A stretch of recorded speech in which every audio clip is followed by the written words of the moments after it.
You're listening to Nurture Your Zest.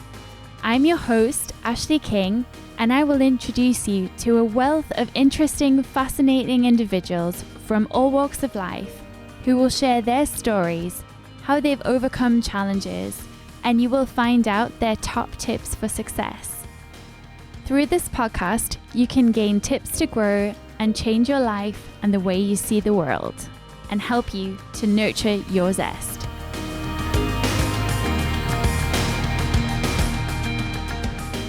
Good evening. You're watching Nurture Your Zest. This is my live stream. My name is Ashleigh King, and I would like to thank you so much for joining us and for being here tonight. So since lockdown started in the UK, we have swapped a professional studio for a home studio, home equipment, and learned how to live stream from home. So it's been great to chat to people from all over the world and also all over the UK. And tonight we are speaking to a fantastic guest who's actually in Essex tonight. So it's great to have the ability through live streaming to chat to people in other parts of the UK. So without waiting too much longer, I'm going to introduce you to tonight's guest. So tonight we're joined by Tumi.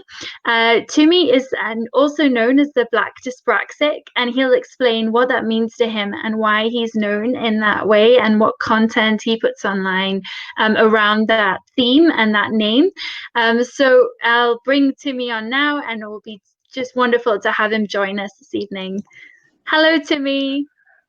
Hi, Ashley. How are you? Thank you so much for having me. Oh, it's a pleasure. Thank you so much for joining us. It's wonderful to have you with us tonight. And, thank you so much for giving up your time. And would you like to tell us a bit about yourself and who you are? Thank you. Thank you so much for having me. My name is Tumi Sotire. I am 27 years old. I was diagnosed with dyspraxia at the age of 4. I'm currently, I like to advocate for neurodiversity, especially with regards to race. So looking at how the two areas of discrimination between race and neurodiversity, how they work together. And so I like to advocate for that as well. But also in my day job, I'm also a researcher at the University of Newcastle, where I research into evidence synthesis and health economics. But I've also got a range of passions, and I'm involved in a lot of other things, which we'll get into as you Absolutely. talk. And I know you've got lots that you want to talk about, which is brilliant because it means Yes. that people don't have to hear me rabbiting on. So I want to pick up on some of the things you said there to me. So first of all, being diagnosed at such a young age, 4 years old, Yeah. what does dyspraxia mean? So I have to be honest, I don't know enough about it. In fact, I don't know anything about it. So could you share with me and the rest of the audience listening, what is dyspraxia, and that diagnosis at 4 years old, what were the kind of thoughts of how that might impact your life? Okay, a very good question. And it's really important because a lot of people, when I mentioned dyspraxia, they were like, "Do you mean dyslexia?" And it's like, no, they're two different things. Everyone knows about dyslexia, but don't really know about dyspraxia. And dyspraxia is a um type of neurodiversity that is basically to do with um coordination. So it affects how we coordinate. But also, in addition to that, it can affect things like writing, the ability to process information, the ability to organize ideas, and many other things. Psychological issues as well. Um, People that are dyspraxic struggle with their gross and fine motor skills. So when we're talking about things like handwriting, or doing your buttons, or tying your tie, for example, or having a tidy room, for example, all these things that people take for granted, dyspraxic struggle with. Balancing is another example. I was diagnosed at such an early age because when I was born, the doctors actually couldn't find my retina, and they thought I'll be deaf. They thought I'll be blind. They gave my mom a really negative report literally on the day I was born, and literally by the grace of God, through prayer and everything, I'm here today. But because it was such a negative report, it was clear that I was different. I was there was but they couldn't put their words on it. Some people in my family thought maybe it might be Down syndrome, for example. I um, Normally people start walking around 1 years or 15 months. It took me 18 months, It took me a lot longer to do other things. So my development was later. Um, Sometimes dyspraxia used to be called clumsy child syndrome, but now actually in some people actually refer to dyspraxia as developmental coordination disorder. So you can see what dyspraxia is, but it falls under the brackets of neurodiversity. It's really interesting to hear your description of it and how broad that diagnosis is. Actually, the very different things it affects and things that many people take for granted. But Yeah, I'm just curious as well. You mentioning your mum there. That's such a big thing. You've just had a baby, you're so excited, your child's arrived, and then you get such, incredible, news on the day of the birth. That's yeah, just like, that could have been something that was, some people deal with news in different ways, yeah, but just what news to hear. And also it's wonderful that through that positivity and through prayer and various things, that actually it was it wasn't decided that this is going to be your life. It was always going to be, you will be the best version of you that you're going to be, because they're going to be fantastic parents to you. So yeah. yeah, that must have been really crushing for her at the time. Definitely, definitely. It was, that's why we in my family we always call it was a miracle. God came through, God answered prayers, and literally by the grace of God, I'm here today. Um, because I was my mom's first child. She was my age when she had me, and the story goes that when I was born, and she heard the news, she prayed. She said, "Jesus, if you're here, if you're real, save my son." And so, really, really humbled and really thankful that I'm here today. I'm thankful that you're here today as well, and thank you so much for being with us.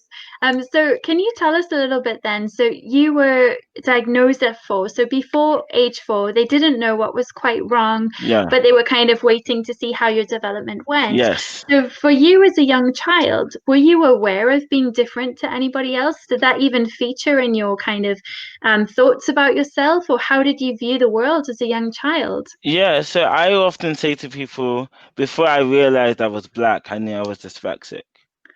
And Wow. because the reason is because coordination is an important thing. It's something that we take for granted. Coordination is, hold on, why can't my peers ride a bike and I still struggle to ride a bike? When I go to parties or when the music is playing at home, everybody that looks like me, my family, my friends, have a rhythm, and when I start copying them on the dance floor, they're looking like, dude, what's wrong with you? Why are you moving like that? Why is my handwriting so different to other people? Why is it when I'm in Sunday school, for example, and the Sunday school teacher says we're all gonna read a Bible verse each, I struggle to pronounce these words. And all these type of things are issues to do with dyspraxia and neurodiversity. But yeah, but it was difficult to express what these things were. But yeah, it was clear that it was different. It was clear.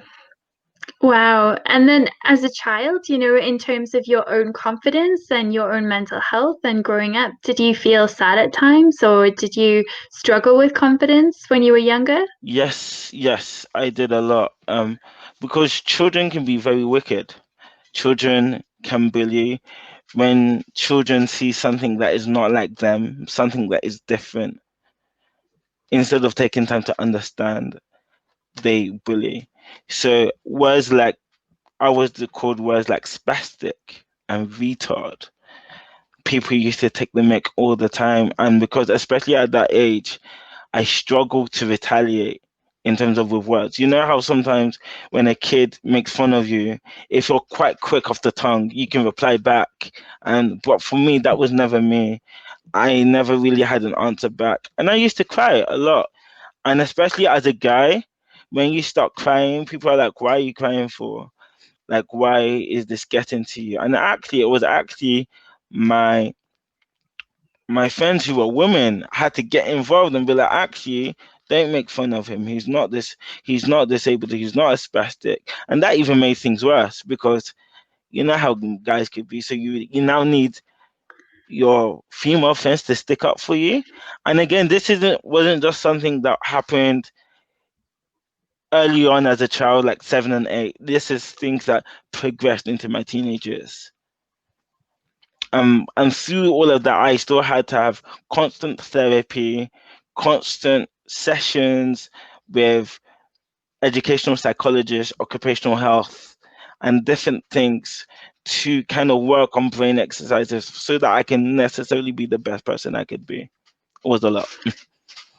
And what's really interesting is that now you're a researcher at Newcastle University. So Yeah. I'm curious about that development. You know, you've mentioned there how hard you worked with your therapy, with your learning, you know, to be the best person you could be, took on additional reading or whatever it might be. Mm. How likely is it usually for somebody who is dyspraxic to kind of develop the way you have and go into the career that you have? Is that a common It's thing? it's really interesting because this is the stats. Dyspraxia has nothing to do with your intelligence, if that makes sense. So it has no reflection to your intellectual ability. However, dyspraxia could affect how your intelligence is perceived. So, for example, you if your handwriting is messy, or for example, if you struggle to read things on time and stuff, it may be people who have dyspraxia or dyslexia or ADHD may struggle to achieve what they need to achieve assessment wise. And because of that, they may not be able to get to a certain place because of the nature of the assessments. So I do consider myself very fortunate. Um, Something that people in the neurodivergent world say is that, because of your neurodis- neurodivergence, you have to work 2 or 3 times as hard. But as a black person, we also hear that as well. That because of a black person, you have to work 2 or 3 times as hard as well. So I've now said, because I'm a black dyspraxic, I have to work 2 to the 3 times as hard just to make sure that I can rise above it. So it's a lot. Um, just examples, even in year 11, GCSEs, the teachers were struggling to read my handwriting. They couldn't read it at all, and I still, by the grace of God, managed to do 13 GCSEs. But I didn't even know until my final year of university that I was entitled to a scribe because of my dyspraxia. Was actually that severe that I should have been having a scribe ever since year 11. But throughout year 11, my A levels, and first and second year of university, I didn't have that because I wasn't aware of what was available. And I think that's another reason why diagnosis is important, but also awareness of the support that's around you and ask questions. Because if you don't ask questions and you're not talking to the right people, you don't know what's available to you. Yeah, it's that element of asking for help, right? You Yeah, sometimes can't ask for help if you don't know what's available. yeah, So what a crazy thing that you had to wait, you know, say 8 or 9 years for help that was already there, you know, yeah, that would have been supporting you all along. And I guess things like disabled students allowance or extra computer equipment or whatever it might be to make your life easier. That's really interesting that that information wasn't passed on to you. yeah. Um, and I'd like to ask you, so you mentioned about neurodivergence and neurodiversity, and I would like to know, what is it like in the workplace for somebody who has a neurodivergence? Because I think that's something that's still only now coming out. You know, Yeah. people are starting to have the conversations, but it's not commonly spoken about. It's really interesting. Like when think about neurodivergence in the workplace, I finished my master's at 2018, so I'm still fairly new. But I think I joined the workforce in a very, very great time, and which I'm thankful about. Because, for example, the government through was able to pay £4,000 for equipment, software. They were able to pay for a coach and other things that were able to help me actually spend time to get training. We had 12 3-hour sessions, and this was paid for all by the government during work hours to get me up to speed with the software that I need and stuff. If you think about it, people, this is a Tory government with all the cuts and stuff like that. But so £4,000 just for me, I would consider myself very blessed and fortunate. But I also had that kind of spending with the disability student allowance as well as a during my first year. But to get up to speed with all the training and how to use all the equipment, that also required me to a sacrifice. I had to put hours in. I had to learn how to do it and stuff like that. So yes, there's support, but it also is down to the motivation and willingness of people to use and leverage the support as well.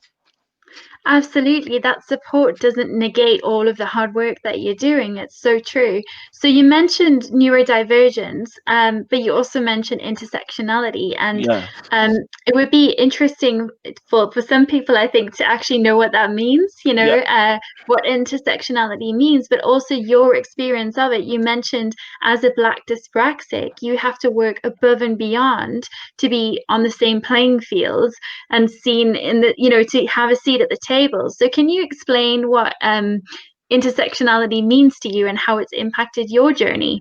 So if I think to understand intersectionality, we should think about an intersection. What do we mean by intersection? Roads, crossroads, like a T junction, for example. So basically, inter if you think about a T junction or an intersection, like, we see two roads that what they do, they come together, they intersect each other, if that makes sense. That's why you have one road going up and down and then another road going across ways, they intersect. So when we talk about intersectionality in this case, the road of ethnicity, race, and the road of neurodiversity in my life intersect. That's why we call it intersectionality. But we also see intersectionality with Black women or disabled Muslims. The roads of different things come together. You understand? Another big example in society today is the LGBT community. So poor LGBT community would also be an example of intersectionality. And you And can it's go also on. Yeah, and it's the idea with intersectionality that it can compound, right? So if Yeah, somebody is going to be judged, say, for being gay, then maybe it could be that they would actually have even more harassment or difficulties in some ways because of, maybe a mental health condition as well, and then exactly. maybe class or whatever it might be, or Yeah, economic circumstances. Yeah, yeah, it's really interesting, and I think it's I'm glad that these conversations are happening, but they also sometimes wonder if a lot of people feel afraid to have them as well. Where definitely, do you start? So on definitely. that note, for you going into the workplace as a researcher, or the stuff you've done, have you been able to have those conversations and felt comfortable with your managers and that kind of thing to Yes. say, look, I need a bit more support sometimes? So actually, it's quite interesting. Through my employment, it took me quite a while to secure this job. And because what I used to do, it took me a year to kind of find the job after my master's. And what I used to do was actually, I started working with this philosophy. I'm going to be so open with my neurodiversity because I want to know if the employer is right for me. So I used to be like, oh yeah, by the way, I've got dyspraxia. This is, I want to know what support you have for me because I understood that employment is not just finding out if I'm good for the job, but also if the job is good for me. However, as I was doing that, I got rejection after rejection after rejection after rejection. So, you realize the game and you have to kind of change the game. So I stopped talking about my neurodivergence. So I didn't actually mention it at my Newcastle interview. But what I did was, once I got the offer in the hand and signed the contract and I was coming to Newcastle, I then mentioned, by the way, I have a neurodivergence, I have dyspraxia, I've got all the details. And what that meant was, before I even started, my employers knew. But I made sure that I secured the the job before I mentioned it, because if you secure the job and then you mention it and then they have an issue, it's clear that you can prove that again, this has worked for me. I can't really say what other people should do in their circumstances, but I found that that worked for me. Obviously, now with social media and everything, with the platforms that I'm involved in, I can't really cover the fact that I'm dyslexic anymore. But at that time, that was helpful for me. But they were very supportive, and literally on that week, we got the applications going for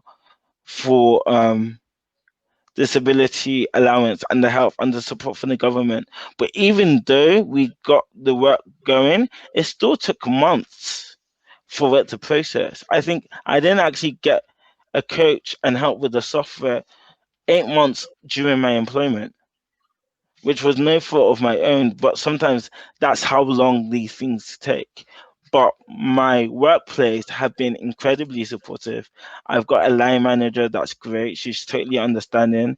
But I've also beginning to understand that the academia space is sometimes more lenient and more understanding. And I'm not sure if the corporate world would have been just as understanding, if that makes sense.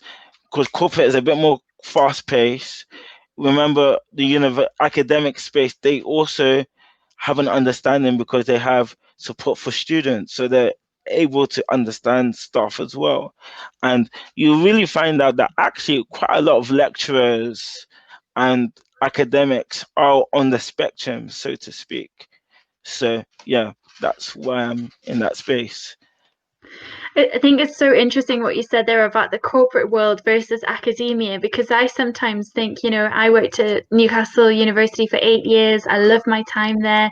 And now I'm a student and I'm coming to the end of that and an entrepreneur. But I do think when you leave academia and go out into the big wide world, sometimes you come out of a bubble where you Mm. can talk maybe more about social issues, or maybe you can be more enlightened about particular things.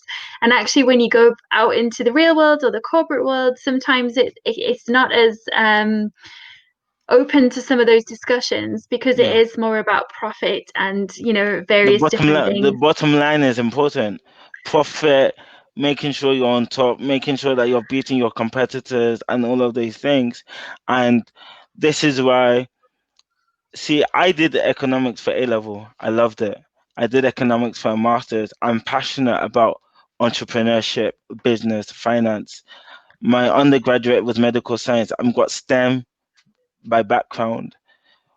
On paper, you know, companies like the top four of the finance sectors and stuff, they like people like me on paper, STEM background, enjoyment in economics and stuff. But even though those careers seemed quite interesting and promising, I had to ask myself, as someone that has dyspraxia and someone who is also black, would I be able to thrive in those places? Like, would I be able to actually be the best person I could be in those places? And that was one of the reasons why I didn't actually apply. There were other reasons, but actually, I had to actually say, you know what? I had to play to my strengths and actually find myself in an environment where I could play to my strengths. Now, some people could say, how could you do that? You shouldn't, do that. You should have actually gone against the grain and said, yeah, to hell with all of that, biases and stuff, and just plow straight through. But sometimes you have to think about your mental health. Sometimes you have to think about your well-being. Sometimes you have to kind of take that pay cut or whatever to think about your quality of life. With all of that being said, these companies, they're getting better and they're trying. I feel like there are things. the world is waking up to neurodiversity, it's also waking up to race. And I feel so optimistic about the decades ahead, you know. But at that moment in time when I was thinking about my career, it wasn't really for me. But also another reason was the application process, which we could talk about.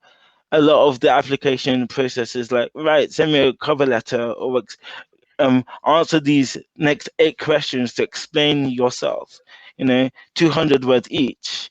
But given the fact that I'm doing a full-time degree, involved in societies and everything, and due to dyspraxia, everything takes me longer anyway. And if I was even to fill out these applications, I would actually have to get a friend of mine or someone else to check. These processes were not made with people like me in mind. And again, it's getting better because now it's changing. Like sometimes it could be like, send me it. Now it's sometimes and there's adaptations that they can make, like send me a video or a voice note to present yourself. But that wasn't the case like 4 or 5 years ago.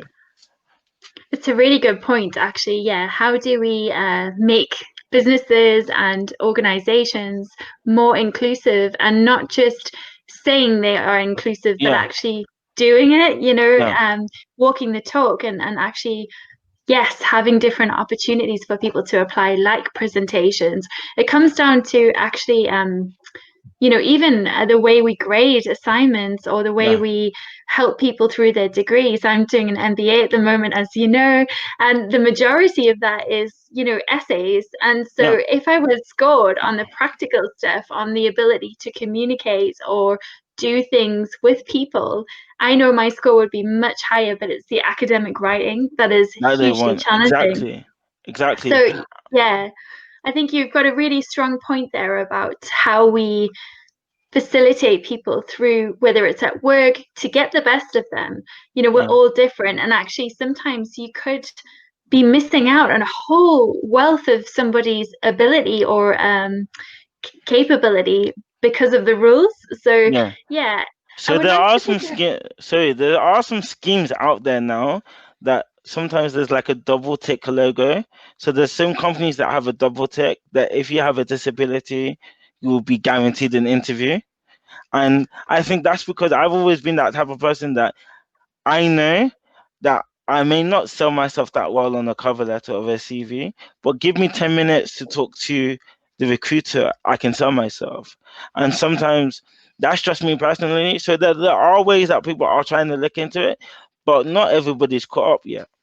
And again, another good point that you made is why is when we have assignments that have presentations, if you think about the module, the presentation would be 10% and the academic writing piece would be 70%. You're almost telling people, actually, we don't care if you can, like, communication, oral communication is important, but the written communication, that's more significant.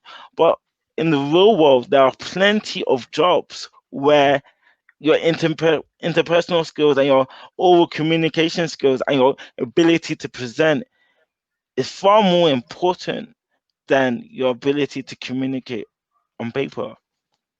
Because you've got it. Grammarly for that.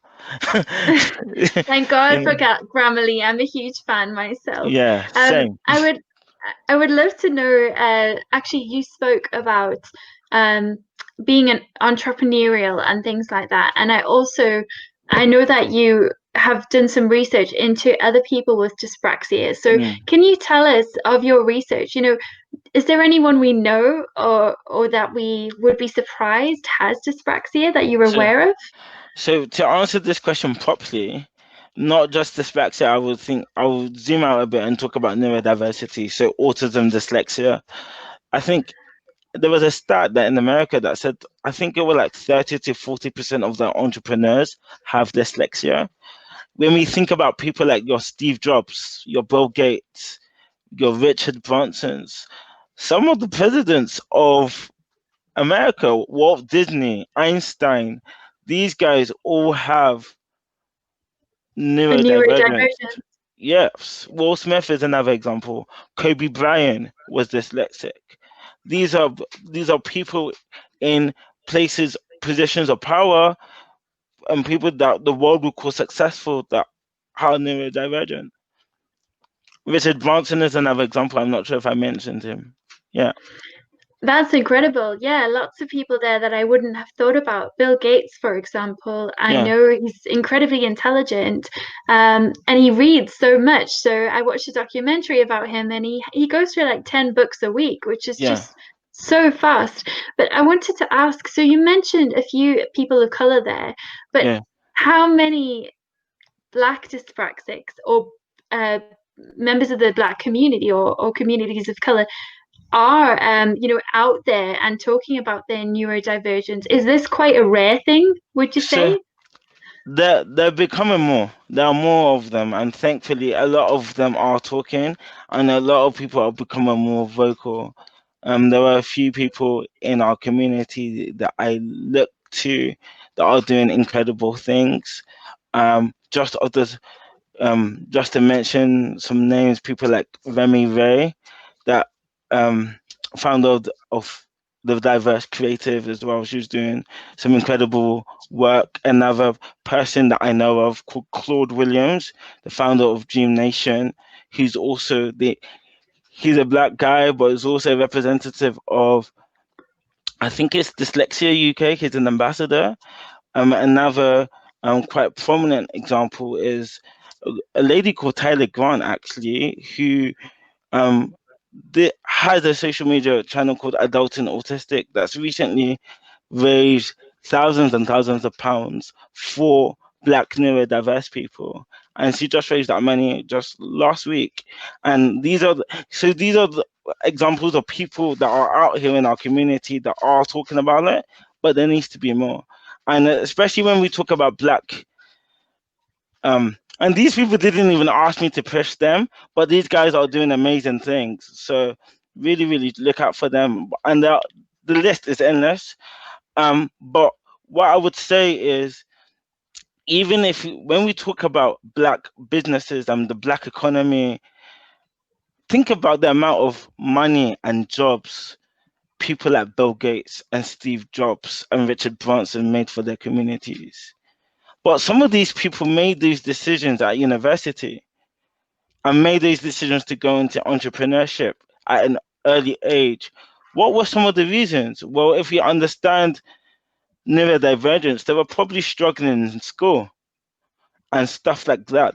But this is when privilege is important, because it's easier for you to not to not finish your degree or not to finish your A levels if you know that I can take a gamble with business, knowing that my family and people in my community are there for me. Bill Gates came from a white middle class family, and he knew that, and also if you know that it's easier for you to secure a loan, easy for you to secure investments, it's easier for you to make that jump and that plunge into entrepreneurship. Again, this is when we talk about the intersectionality between race and neurodiversity, and these are the type of things that we need to think about, because something I often say is, what would happen in the Black community is if we gave the people who were neurodivergent the opportunities and the skills and the help that they can to be the people they could be. Think of not only the businesses but the jobs that they could also create, because people who are neurodivergent are likely to be quite great visionaries, business people. Absolutely. And it's interesting what you said there about the idea of privilege and intersectionality. And yes, lots there I hadn't even thought about, which was, access to loans, access to particular networks, or just having the door open for you that many Mm, of us take for granted. So that's really a very interesting point. Yeah, I'm quite sorry, I'm just quite surprised sometimes. I feel like I'm on such a journey where I'm aware of my own privilege and I think about this a lot, but yeah, that's a whole new uh, part that I hadn't even considered is the access to finance and connections that many of us take for granted. yeah, yeah, Um, completely. And we and even, sorry, It's okay. I was just going to say, I know you're very passionate about advocating for the Black diaspora and the African continent and this sense of pooling resources to improve well-being and health and all of this kind of stuff. And some of that's in your health research, right? Yeah. But what can you tell us a bit about those passions? Yes. I- Completely. Yes. So because I work in health economics and because I understand entrepreneurship and so I've always been quite interested in applying entrepreneurship or that flair in health, so to speak. And so some friends and colleagues of mine have actually got together to start an organization, an initiative called the African Health Initiative. This is one of a solution to the brain drain. Now, if you think about the brain drain is when talented workers emigrate from a region. And so if you think about Africa, for the last 10, 20, 30, even 40 years, most of, or shall I say, a significant amount of Africa's top, highly skilled um, individuals emigrated from the continent to places like America, like the UK, like Canada, and they gave birth to people like me.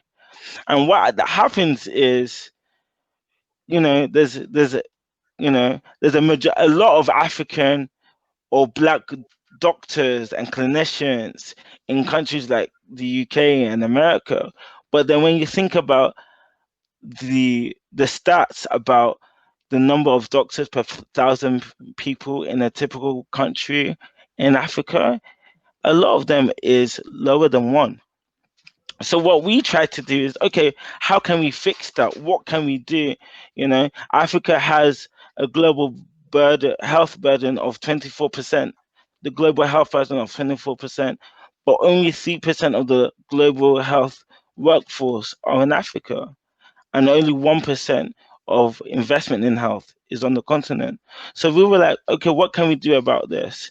And so some colleagues and I have got together to we are aiming to create an online space, a platform that would allow Africans and everyone from around the world, mainly the diaspora, to actually engage to figure out, okay, to identify what are the problems, health problems on the continent, and actually how can we get together to create solutions.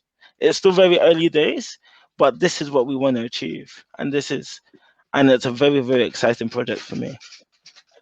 And how, so you've mentioned this is a very early days in the project, but how Yeah. can people find out more about that or support it? Is it named? Does it have, So, you know, an online presence yet or anything like that? Or is it really early days? no, yes, so we do have an online presence. We are on Instagram and we are on LinkedIn, and we also have a Medium account. So it's the Afro Health Initiative.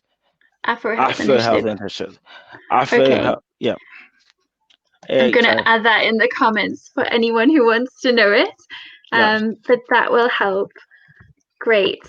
Okay. And yeah, I wanted to ask, so you are really um, you've been really positive about some of these challenges that you've Yeah. spoken about tonight. And I know that yesterday you shared this most gorgeous piece of spoken word on your Facebook page, and it really touched me. So actually, Tumi's kindly agreed that when this is turned into a podcast, we will include that audio for you to listen to, because it's very moving and it goes through his journey and his experience of being labeled, and from a young age, how that has impacted his life and what's happened since. But I would like to ask you, obviously you do spoken word and poetry and things like that, but is there anything else you do that really helps to lift your spirits or kind of keep you going when times are tough, or through this journey where it has been really hard for you at times? What have you A- done to look after yourself? Absolutely. One thing that really, really keeps me going is faith. My faith in Jesus Christ. I gave my life to Him when I was 6, and I take that very seriously. So one of the really big things that allows me to keep optimistic, to keep positive, is prayer. my faith, relating with people that can support me in that way as well. And it allows me to put my hope in something that is greater, far greater than myself. So that definitely keeps me going. It's really powerful. Thank you for sharing that. And yeah, absolutely. Spirituality can be so important in helping us to stay grounded and centered and, Yeah. all of that stuff. But just to believe in a higher power. Yeah. How is the coronavirus and lockdown been for you? How was that experience, through all of your stuff that you've already talked about, your intersectionality, your neurodivergence, and now you've also been on lockdown. Has that impacted you much, or do you prefer being indoors, or how have you It's found it? impacted.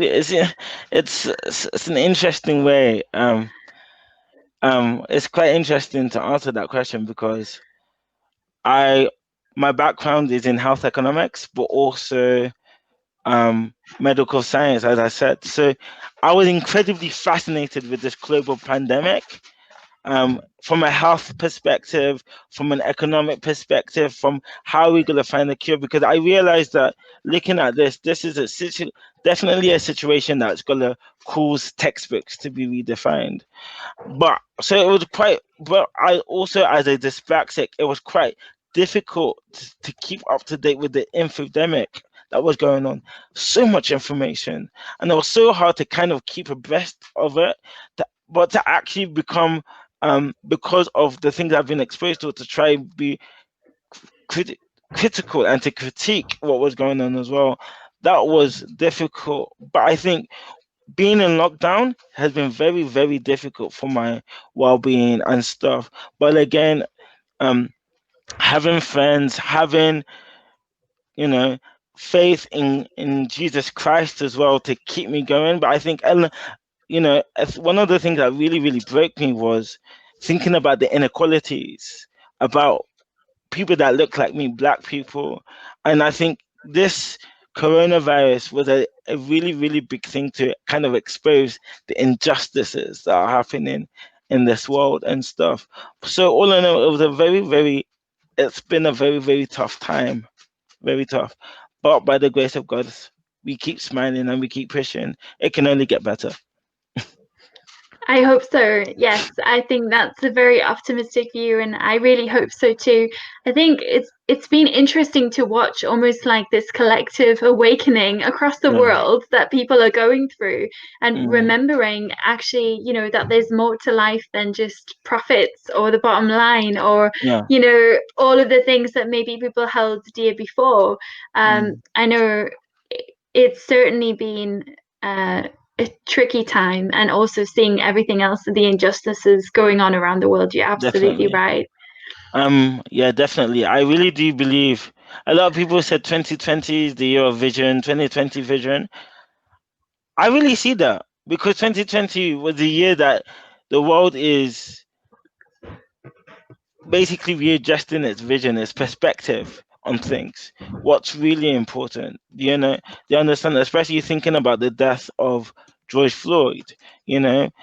Now we're getting to the place where companies can't really say, yeah, I support black people or people of color, and yet there's issues with representation on the corporate level. Things like that could fly last year, but it can't fly anymore. We can't have statues of slave masters anymore. Do you understand? And these are the things where where I think our vision is being restored because we've been blinded with these issues for so long, and now enough is enough. Absolutely, you're right. There's this almost global, yeah, awakening, but also perceptions have changed, and Yeah. you're right. You can't just go on as we were, which is really really powerful. Yeah, and I It's think almost that's as if we've been given glasses of social justice. So the yeah. glasses of social justice have been put on and they can't be removed anymore. And that is our 2020 vision. Absolutely. And with that, with those social justice glasses, as well, it's difficult to have these conversations. Sometimes it can be challenging, the stuff that these glasses bring up for people. That kind of, oh my God, how has things been like this? How have we thought this was okay? Whatever. The feelings sometimes, it can be problematic and challenging, but I love your optimism. It's beautiful to me, and I hope that, as you say, this is the year of vision and, almost recalibrating with our new social justice glasses to make this world a better place. So I just want to ask, right, you've mentioned the Afro Health Initiative, you've mentioned the Black Dyspraxia, Black Dyspraxic rather. So what do you prefer? Where can people find you online? Where shall they know where to, look for you? So they can find me online on 3 main platforms, but the 2 platforms that I want to push is the Black Dyspraxic, all one word, on Instagram, on Twitter as well. Also the Afro Health Initiative, check that out on Instagram as well. But also I also have a personal IG account called Mr. Tumis. So that's Mr. TUMZ. Yeah. Great. I'm just writing these down, and I'm having a bit of a block with spelling the word dyspraxic. Is it D-S? The irony. DY. Oh, you put me on the phone now. DYSPRAXIA. Okay, but your account's dyspraxic, isn't it? Yeah, dyspraxia rather than dyslexia. Sorry. That's fine. Thank you so much. Yeah, my brain was like, I'm not sure, but yeah, that is ironic. You're right. Okay, so we've got the Black Dyspraxics on Instagram, which is great, and also the same Afro Health Initiative on Instagram. Yeah. And also, I'm also the Black Dyspraxic on Twitter as well. Brilliant. Okay, so before we kind of end off, my favorite thing to do anytime anyone is on Nurture Your Zest is to ask, what is your number one thing or your number one word to explain how you nurture your zest? Jesus. Okay. That's my number one word. I love it. I love your commitment to your faith and, your positivity, and yeah, it's beautiful to meet people who believe in something and, live it. So that's really gorgeous. Thank you so much for that. So what we'll do is we're going to say goodbye to you now, Tumi, if that's okay. And I'll remove you from the stream. So thank you so much for joining us tonight. It's been a really interesting conversation, especially looking at things with a very different perception. I don't think I've ever looked at neurodivergence, and I really need to go and read more about this. It's such a fascinating topic, and I'm so grateful for you for sharing with us your journey and what you've been through. So thank you so much. Thank you so much for having me. Thank you so much. God bless. You too. Thank you. Thank you so much, everyone, for listening. It was really powerful to speak with Tumi tonight and hear his journey, from being only 4 years old when he was initially diagnosed as dyspraxic, and the expectations for him in his career journey, to now being a researcher at Newcastle University. He's doing great things. He's very positive and very optimistic for the future. And it's just really powerful to meet someone so energetic and so positive. So thank you so much for joining, and yeah, hopefully catch you soon in another live stream or in a audio recording. Thank you. Bye.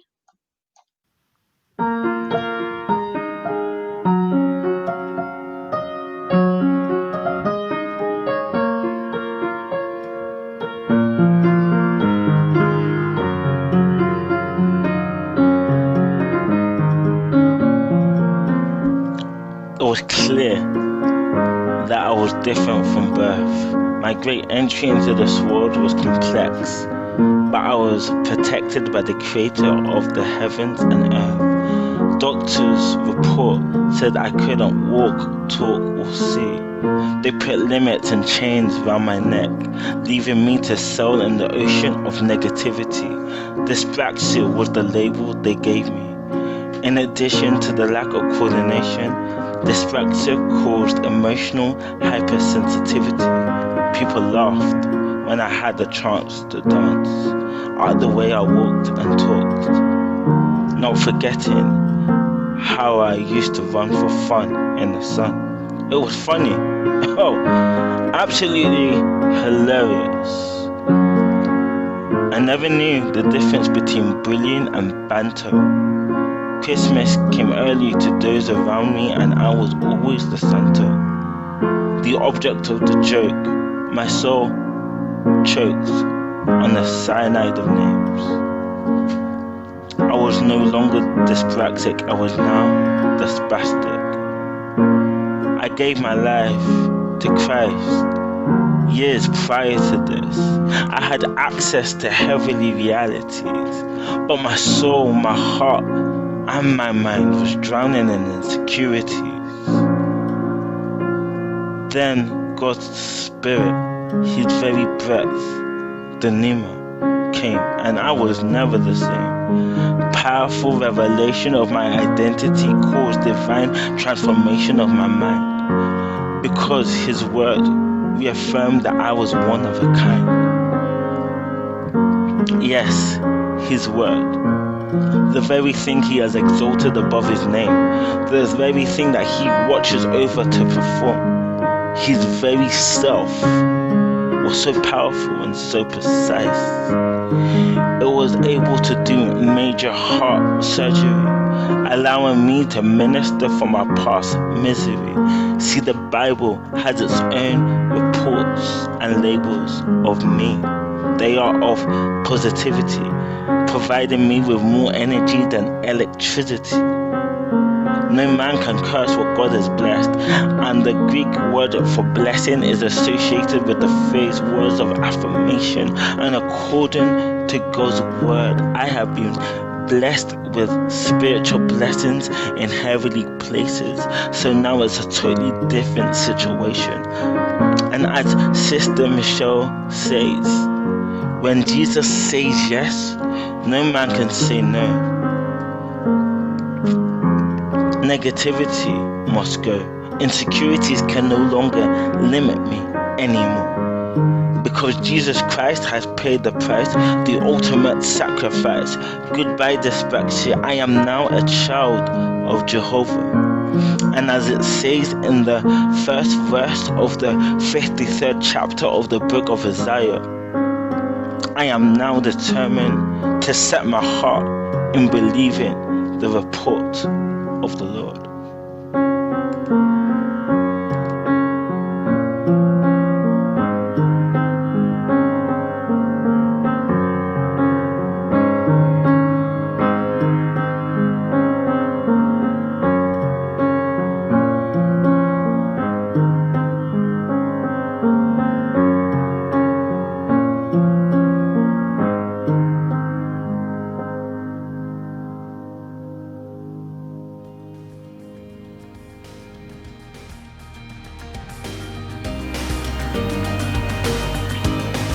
You've been listening to Nurture Your Zest. You can find us online on Facebook, Twitter, Instagram and LinkedIn at Nurture Your Zest. If you've liked today, please subscribe. You can also leave us a review if you're feeling extra kind. Today's podcast has been made available through the kind sponsorship of TL Multimedia and That Branding Company. We look forward to catching up with you again soon as you learn to nurture your zest.